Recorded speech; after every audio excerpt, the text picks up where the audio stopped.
Eu pretendia, como todos têm sonho, eu também tinha sonho, eu queria ser engenheiro. Em 1975 eu prestei vestibular para engenharia e prestei também para direito, porque direito era em função da atividade que eu já trabalhava, mas queria ser engenheiro. Passei em engenharia era um curso diurno e fazia direito noturno. Nós temos que ser vanguarda, andar à frente. Certo? Eu digo que o grande problema do Brasil, certo, como um todo, e do registro de imóveis, era a regulamentação por Estado. A regulamentação por Estado puniu alguns e outros evoluíram. Não adiantava o Estado de São Paulo estar à frente, certo? Nós fazemos parte de um todo, certo? Hoje, com o CNJ, Conselho Nacional de Justiça, essa regulamentação está saindo e está permitindo que se faça isso. Eu tive a sorte, o privilégio de ser aprovado e assumir o cartório em Rondônia. Mas eu sempre quis vir para São Paulo. E aí, quando saiu o concurso aqui, eu sou titular desde o primeiro concurso, que começou em 99 e foi concluído em 2000. Eu assumi dia 11 de abril de 2000.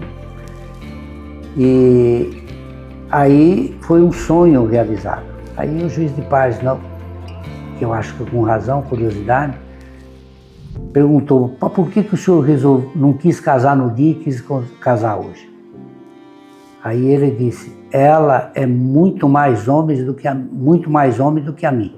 Ela foi capaz de enfrentar a família para não ser forçada a casar, porque eu não fui.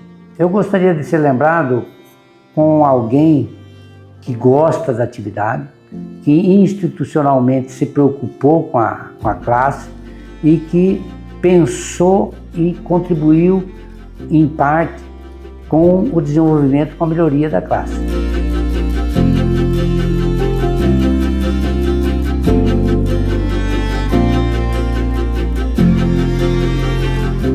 Meu nome é Joel Silva Escobar. Sou descendente de espanhóis, nasci em Amambai, Mato Grosso do Sul, hoje Mato Grosso do Sul, à época Mato Grosso, certo? Em 1956, semana que vem farei aniversário, estou atualmente titular do 8º Registro de Imóveis de São Paulo, capital. Eu sou amambaense, vivia na fazenda até 10 anos, com 10 anos fui para a cidade para poder fazer um ensino fundamental, na época o primário. Fiz o primário, fiz o ginásio. Antes, quando estava concluindo o 4º ano primário, eu fui convidado a trabalhar no segundo ofício de Amambai. O segundo ofício era um cartório de registro civil das pessoas naturais e notas. Eu brinco que eu comecei e conto como vantagem para completar os 57 anos, mas eu comecei servindo café e varrendo. A minha primeira promoção, eu já fazia o ginásio, foi para office boy. Aí fiquei em Amambai até concluir o ginasial, que eram 4 anos. Em 1972 eu mudei para Campo Grande, que era a segunda cidade de Mato Grosso. Cheguei em Campo Grande no final do ano e em janeiro ou fevereiro eu comecei como datilógrafo de juízes no Fórum de Campo Grande. Fiquei até outubro, quando me transferi e fui para o 7º ofício de notas de Campo Grande, que era cartório de notas e segundo registro de imóveis. Mato Grosso tinha uma particularidade, todos os cartórios tinham alguma especialidade acumulada, todos tinham notas e alguma especialidade. Fiquei no cartório, certo? Fui bancário em 1975 por uma semana, retornei, recebi o convite para continuar no cartório e fiquei no cartório até 1997. Eu pretendia, como todos têm sonho, eu também tinha sonho, eu queria ser engenheiro. Em 1975 eu prestei vestibular para engenharia e prestei também para direito, porque direito era em função da atividade que eu já trabalhava, mas queria ser engenheiro. Passei em engenharia era um curso diurno e fazia direito noturno. E depois da faculdade eu fazia serviços no cartório, de madrugada, por tarefa. Só que eu não suportei, quando chegou no mês de maio eu estava dormindo em 2 cursos, inclusive um serviço. Abandonei engenharia, tranquei engenharia para retornar depois de 2 anos, até hoje. Aí concluí direito eu concluí em 80, hoje o CDB, à época, Faculdades Unidas Católicas de Mato Grosso. Eu tive grandes professores, grandes incentivadores da carreira. E depois continuei no cartório. Em 1990 eu tive um susto cardíaco e modifiquei minha vida, minha forma de ver. Depois tive o segundo em 1994, só que os cartórios eram estatizados nessa época, porque é uma estatização que ocorreu em 1977. Eu não tenho parente que trabalharam em cartório, então minha chance de assumir um cartório era muito pequena. Em 88 saiu na Constituição o artigo 236 que passou a exigir concurso e foi aberto a todos, graças a Deus, porque melhorou, oxigenou a classe, visão mais moderna. Nós temos colegas oriundos das várias carreiras, carreira jurídica, carreira do Ministério Público, carreira de funcionário público e aí por diante. Depois disso, eu comecei a estudar em 94, tendo em vista a minha habilitação de saúde, em 95, e em 97 saiu um concurso no estado de Rondônia. Eu fui fazer em Rondônia. Passei, tive o privilégio de passar em Rondônia e assumi o primeiro ofício de protesto. Então fui tabelião de protesto por 3 anos.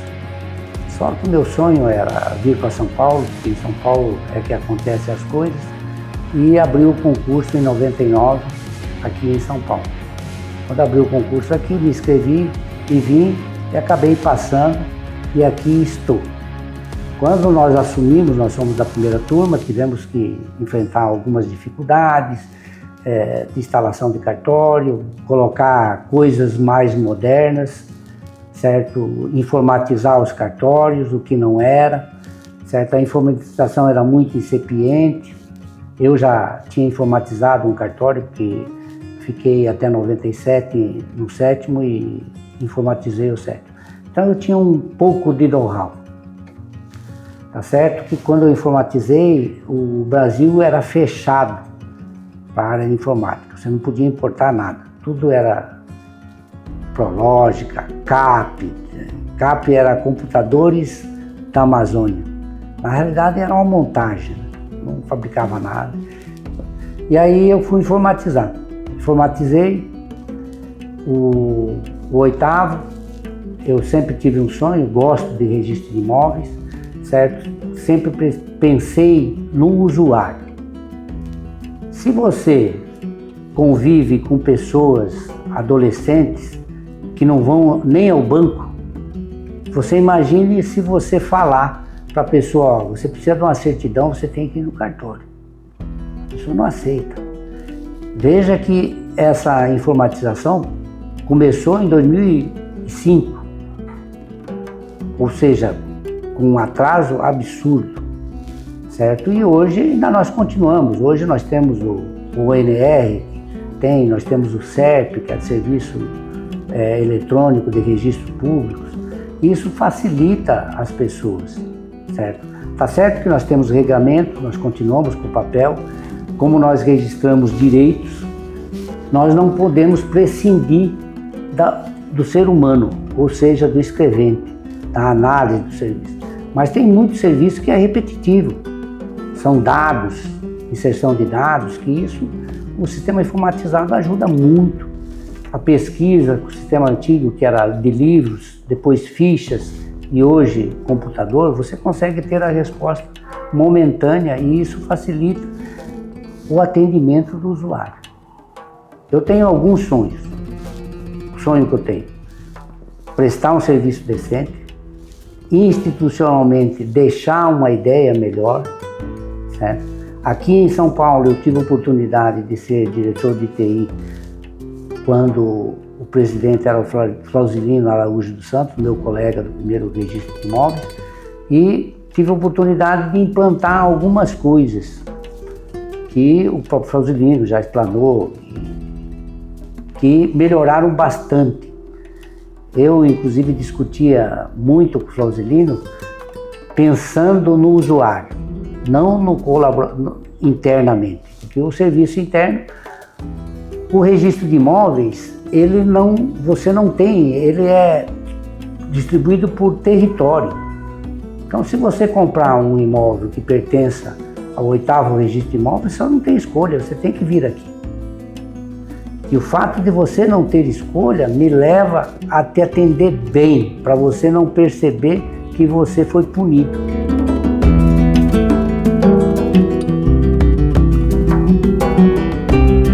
Eu vejo isso com naturalidade, é o caminho natural.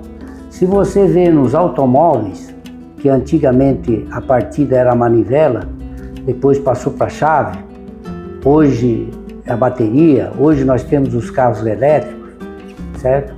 O registro de imóveis também não pode ficar atrás. Nós temos que ser vanguarda, andar à frente, certo? Eu digo que o grande problema do Brasil, certo, como um todo, e do registro de imóveis, era a regulamentação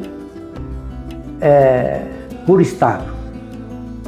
A regulamentação por Estado puniu alguns e outros evoluíram. Não adiantava o Estado de São Paulo estar à frente, certo? Nós fazemos parte de um todo, certo? Hoje, com o CNJ, Conselho Nacional de Justiça, essa regulamentação está saindo e está permitindo que se faça isso. Hoje, por exemplo, antigamente em São Paulo, você queria saber se uma pessoa era proprietária de um bem em São Paulo, você tinha que pedir certidão em 18 registros de imóveis. Hoje você pede no Brasil inteiro por um clique no site da ONR. O site da ONR, até hoje todo mundo fala ofício eletrônico, porque ele, na evolução, ele começou como um mero gerenciador de ofícios. Mas hoje não, hoje você coloca lá o CPF e consegue saber aonde que a pessoa tem ou teve algum bem, algum direito. Isso facilita a vida dos profissionais, facilita a vida do judiciário nas execuções, facilita a nossa vida. Hoje, por exemplo, você precisa de uma certidão de nascimento. No meu caso, eu nasci em Amambai. Certo? Se eu precisar de uma certidão de nascimento, eu vou no site do Registro Civil e peço uma certidão. Se eu for levar mais, posso visitar um cartório de registro civil e solicitar lá. Isso é uma vantagem absurda. À época, a Arisp era uma associação exclusiva da capital de São Paulo. Ela tinha 18 membros, 18 associados. Então era muito pequena. O IRIB continua um centro de estudos nacional. Então havia divergência interna, intraclasse. Tá certo que muitos colegas faziam parte do IRIB e da Arisp, mas a Arisp se preocupava mais com os problemas da capital. Depois é que foi ampliado para incluir os colegas do estado de São Paulo, o que foi muito bom. A informatização, ela foi atropelada. Por quê? Porque o Poder Judiciário tinha carência, o Ministério Público tinha carência e demandava atendimento urgente, no caso da associação. Por quê? Porque os promotores queriam saber se a pessoa tinha bem, se tinha vendido, se não tinha vendido, e isso tinha que mandar um ofício para 18 registradores. Certo? Você imagina para 330, que é o Estado. era impossível. Aí o Flauzilino assumiu, me convidou para ser diretor de TI e a gente começou a pensar soluções para facilitar não só do lado do requisitante, do lado de cá também do registrador, do escrevente, dos auxiliares, das pessoas que colaboram com o cartório. E a informática permitiu que isso fosse bem acentuado, certo? Que depois da Arisp, hoje a Arisp foi sucedida pelo ONR, que é um órgão nacional, e hoje os serviços estão nacionalmente, certo? Antigamente, quase todos os documentos eram assinados a caneta. Primeiro a caneta tinteiro, depois esferográfica. Hoje você assina 90% dos serviços digitalmente. Não sei onde vão parar, mas estamos no caminho de perseguir o atendimento. Eu tenho netas, 2 netas, uma com 5 e outra com 1, mas a de 5, por exemplo, ela domina o telefone celular.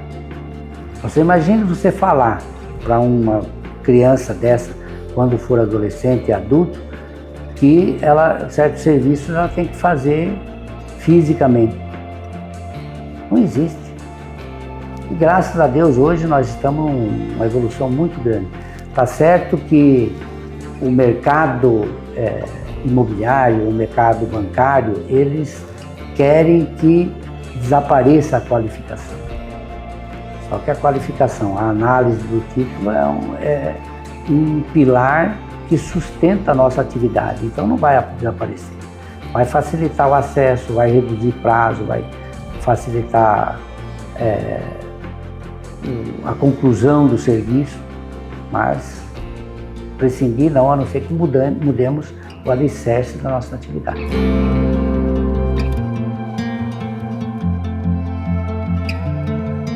Eu, quando era funcionário, como eu não tenho parentesco com a atividade, não tinha nenhum titular que fosse meu parente, certo? E em 77 existia a regra da estatização, eu fiquei desestimulado.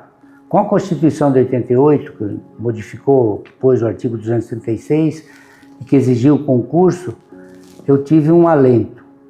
Mas o artigo 238 exigia uma regulamentação.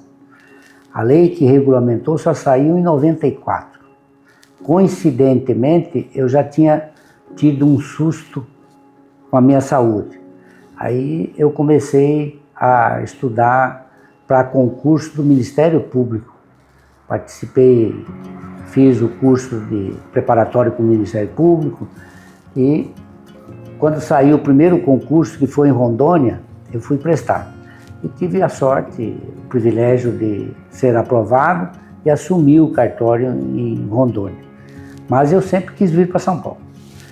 E aí, quando saiu o concurso aqui, eu sou titular desde o primeiro concurso, que começou em 99 e foi concluído em 2000. Eu assumi dia 11 de abril de 2000. E aí foi um sonho realizado, mas eu pretendia, quando vim para São Paulo, ser tabelião de protesto. Só que eu não logrei aprovar na quantidade de cartório que tinha. Tinha 4 cartórios sendo oferecidos e eu fiquei em 7º. Registro de imóveis, eu já tive a oportunidade de escolher. Meu colega Ricardo Narra, que era da Procuradoria da União, assumiu o 14º em primeiro lugar, eu assumi, fui o segundo a escolher e o meu colega do 17º assumiu depois em terceiro, porque eram só 3 registros de imóveis. Eu fui aprovado em notas, fui aprovado em registro civil, mas não era, vou usar um termo que o pessoal fala, não era minha praia.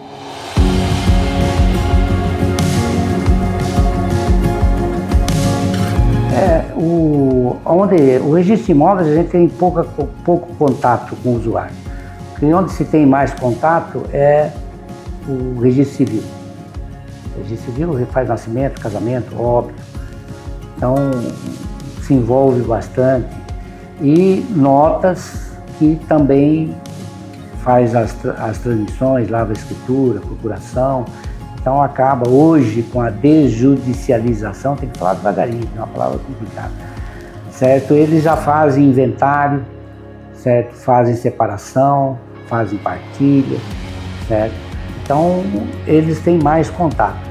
Mas quando eu estive no Registro Civil, uma das coisas que me marcou bastante foi que vigorava o antigo Código Penal, e que tinha um artigo que dizia que era crime seduzir mulher virgem honesta.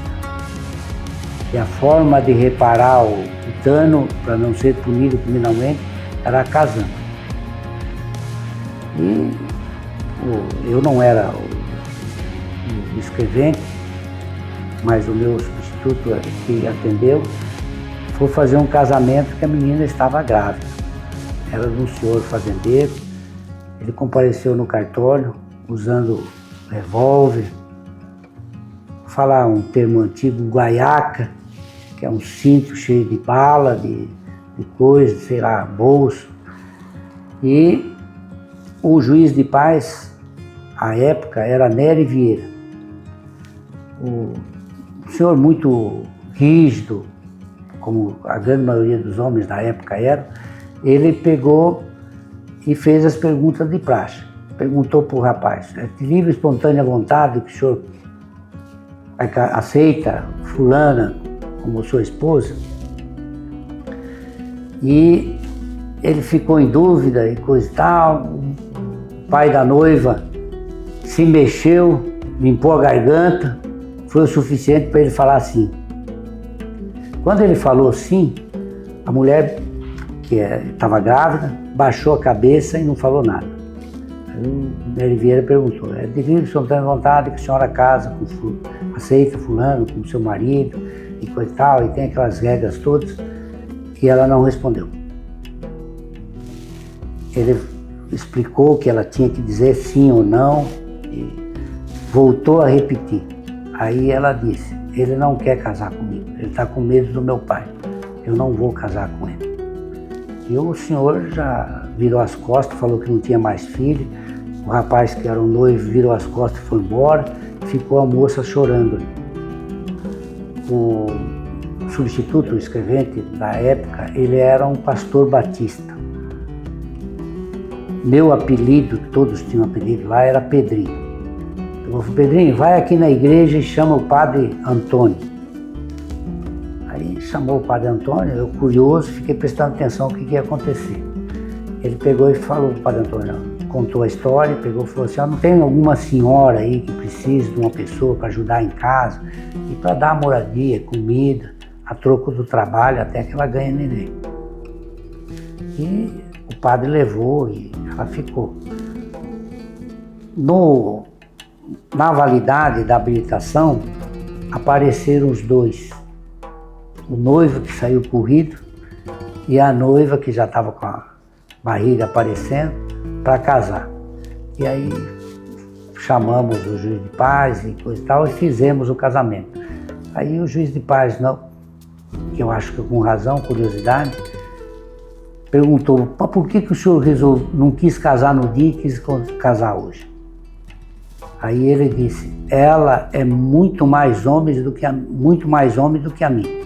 Ela foi capaz de enfrentar a família para não ser forçada a casar, o que eu não fui. Então eu acho que eu quero ela como companheira, que eu acho que vai ser uma companheira. Então isso é uma coisa que aconteceu, certo? Só no registro civil para acontecer isso. No registro de imóveis, só as pessoas, quando tem problema, reclamam da gente. Tem outra situação que aconteceu aqui, que as pessoas pegam e dizem que querem terminar porque estão velhos. Agora, o que é velho hoje? Na minha época, quando tinha aposentadoria compulsória, era 70 anos. Hoje eu já sou próximo, já sou, em tese, um retirante. Mas ainda estou oficial e continuarei.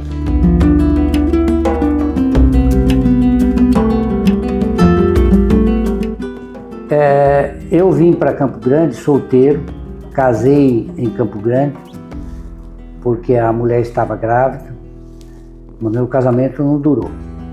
E mas depois casei de novo com a minha companheira, que está até hoje, certo? Que era minha colega de cartório.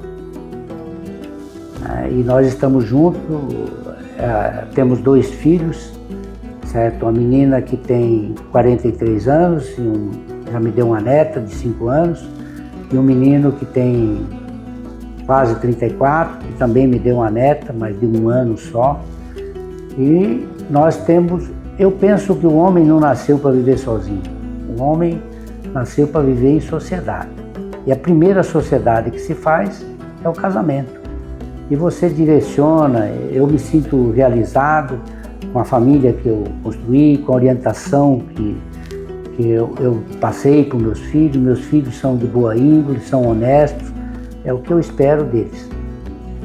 Agora são as netas que terei que acompanhar. Claro que eu não sou responsável pela educação das netas, né? Mas quero acompanhar para ver crescer e coisa e tal.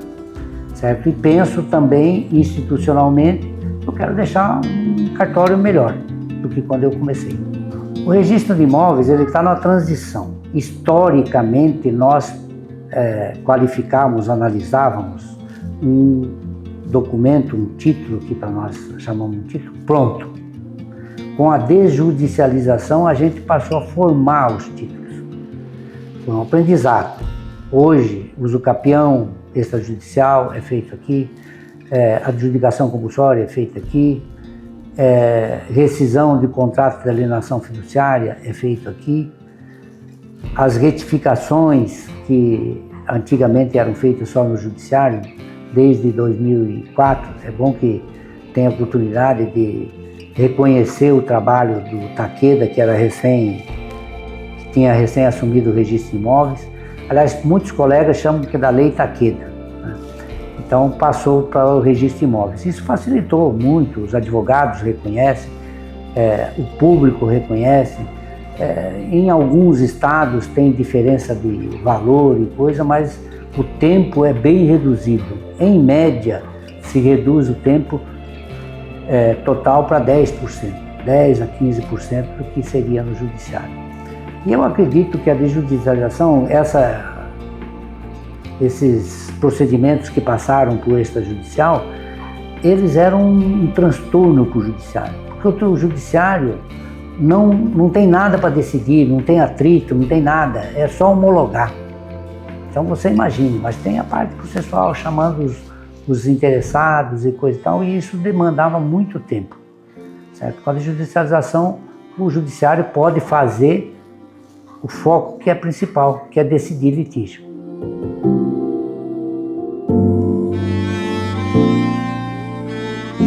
Eu gostaria de ser lembrado com alguém que gosta da atividade, que institucionalmente se preocupou com a classe e que pensou e contribuiu em parte com o desenvolvimento, com a melhoria da classe.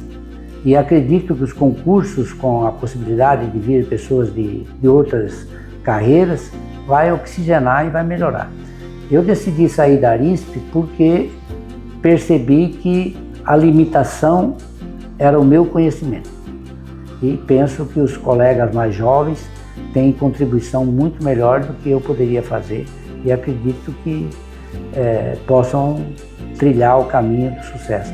A saudade, eu tinha um grande amigo que falava que depois de uma certa idade, a primeira página do jornal que você olha é o necrológico para ver se não faleceu algum amigo, certo? E isso é real. Qual é a saudade que eu tenho? A saudade que eu tenho é a convivência com meus amigos e que a pandemia me tirou vários, inclusive um grande homem que eu não tive oportunidade de falar e agradecer, que é um tio, que recém-casado me acolheu em casa para eu poder estudar. Então, e a Covid tirou ele do convívio da gente. E eu penso que os colegas também não foram diferentes. Eu estou próximo de 70 anos, certo? Não tem compulsória, apesar de eu continuar sendo a favor da compulsória. Eu acho que a compulsória oxigena, você tem que continuar na atividade enquanto você tiver rigidez mental. Você não pode continuar se você não conseguir saber o que você está fazendo. Mas hoje é possível. Eu não vou falar o nome, mas numa força-tarefa do CNJ, a gente foi para o Pará. Eu estive numa cidade que a colega tinha sofrido um AVC e não falava direito e não conseguia assinar, mas continuava titular. Isso é deletério para a classe. Eu acho que vale a pena, tudo vale a pena, tudo vale a pena. Você imagina o seguinte, eu que nasci numa família com poucos recursos, hoje sou responsável pela vida de vários colaboradores. E isso traz uma satisfação muito grande, certo? Eu não sou o chefe, eu estou titular. Alguém precisa decidir, mas eu sou companheiro dele, estou junto com ele. Não teria implantado a evolução se não fosse a colaboração de cada um, certo? Todos são importantes, todos, indistintamente, são importantes para a nossa atividade. E isso ele sabe porque eu falo dioturnamente e reconheço. E a caminhada traz vantagens pelas amizades que você faz.